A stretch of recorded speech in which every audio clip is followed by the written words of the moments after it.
So good evening friends. मेरा नाम Saurabh Saraswat कुरे Hiroshima से। सबसे पहले आप लोगों को महाशिवरात्रि की बहुत बहुत शुभकामनाएं। जैसा कि मैंने अपने लास्ट वीडियो में आप लोगों से बात किया था कि जापान अपने एंट्री रूल्स को कुछ लूजन अप करने जा रहा है, करने जा रहा है, ताकि जो लोग आ रहे हैं या री एंट्री हो रहे हैं वो लोग इजीली थोड़ा री एंटर हो सकें। तो जापान ने वो अपने रूल पब्लिक कर दिए हैं और एंट्री जो नए रूल हैं वो इम्प्लीमेंट कर दिए गए हैं फर्स्ट से, मतलब कि कल मिडनाइट से, यस्टरडे मिडनाइट से उसको इम्प्लीमेंट भी कर दिया गया है। अब इन्होंने जापान ने इस बार क्या किया है कि जितनी भी कंट्रीज़ हैं, होल वर्ल्ड है, उसको इन्होंने दो कैटेगरीज में डिवाइड कर दिया है। First category is where omicron variant is dominating, second category where omicron variant is not dominating. अब इन कंट्रीज से जो पैसेंजर आ रहे हैं इनको भी फर्दर टू सब कैटेगरीज में डिवाइड करा गया है। So first sub category is those who have taken their third vaccination shot, second those who have not taken their third vaccination shot. Then to get the relaxation in your quarantine and entry, you should have your vaccination certificate, which validity should be certified, verified by the Ministry of Health, Labor and Welfare. So this is very important. Those vaccines are approved in Japan. Only those people who have taken that vaccine will be going to get the benefit of entry. So first let's talk about the people who are coming from the country where is that Omicron variant is dominating. So उसमें जिन लोगों को third vaccination नहीं लगा है उनका क्या rule है। So after landing from your international flight आपको एक 3 days का इंस्टीट्यूशनल क्वारंटाइन, जो भी क्वारंटाइन ऑफिसर आपको एलोकेट करेगा, you have to stay there for 3 days। After 3 days 4th day आपका PCR टेस्ट होगा। अगर वो नेगेटिव आता है then you are free to go your place, there is no problem. Then second category, if you are coming from a Omicron dominant country but you have a valid vaccination certificate, third dose certificate, in that case principally you need to stay 7 days in home. But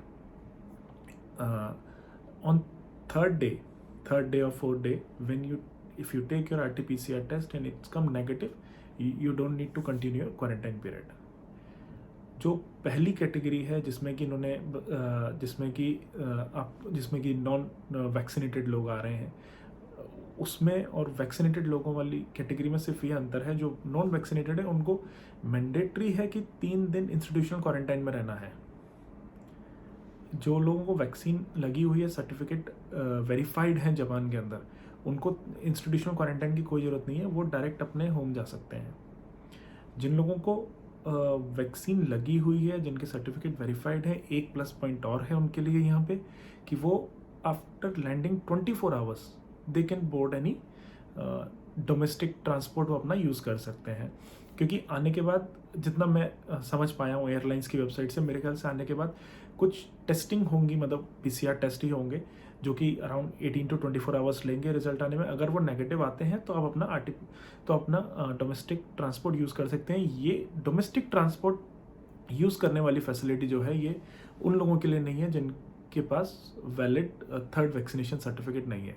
सो यहाँ पे जिन लोगों के पास valid third vaccination certificate है उनको benefit मिलेगा कि वो 24 hours अपना, जब भी उनका टेस्ट रिपोर्ट आता है उसके बाद वो फर्दर डोमेस्टिक फ्लाइट, डोमेस्टिक अपनी ट्रेन, बस, कैसे भी वो अपना घर या क्वारंटाइन स्टेशन तक जा सकते हैं।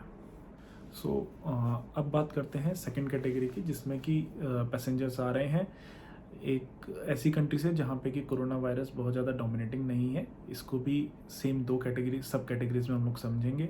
जिनको थर्ड बूस्टर डोज लग गया है और उनका सर्टिफिकेट यहाँ वैलिड है, और जिनको थर्ड बूस्टर डोज नहीं लगा है।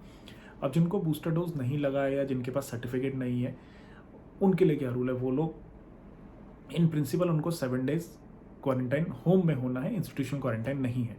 सो 7 डेज होम क्वारंटाइन है इन प्रिंसिपल, लेकिन अगर वो 4th डे अपना RT-PCR कराते हैं और वो नेगेटिव आते हैं तो उनका क्वारंटाइन वहीं फिनिश हो जाएगा। तो ये रूल जो है ये सेम है जैसे कि डोमिनेटिंग कंट्री में जिन लोगों को थर्ड वैक्सीनेशन लगी हुई है और जिनके पास वैलिड सर्टिफिकेट है, ये रूल सेम है, ऑलमोस्ट सेम है, थोड़ा सा डिफरेंस है, ऑलमोस्ट सेम है, क्योंकि इसमें ये नहीं पता है कि जिनको जो नॉन डोमिनेटिंग कंट्री से आ रहे हैं और जिनके पास वैक्सीनेशन सर्टिफिकेट नहीं है, क्या वो पब्लिक ट्रांसपोर्ट यूज़ कर सकते हैं।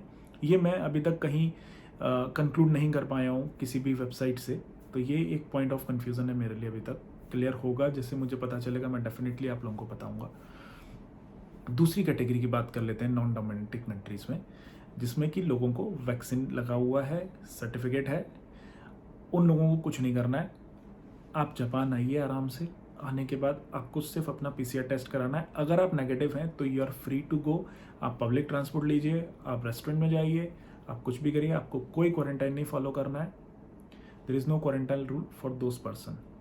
सो ये काफ़ी एक अच्छा रूल है, लेकिन इसमें जैसे मैंने एक बताया, एक कन्फ्यूज़न तो ये है जो लोग नॉन डोमिनेटिंग कंट्री से आ रहे हैं और जिनको वैक्सीनेशन नहीं लगा है, क्या वो पब्लिक ट्रांसपोर्ट यूज़ कर सकते हैं।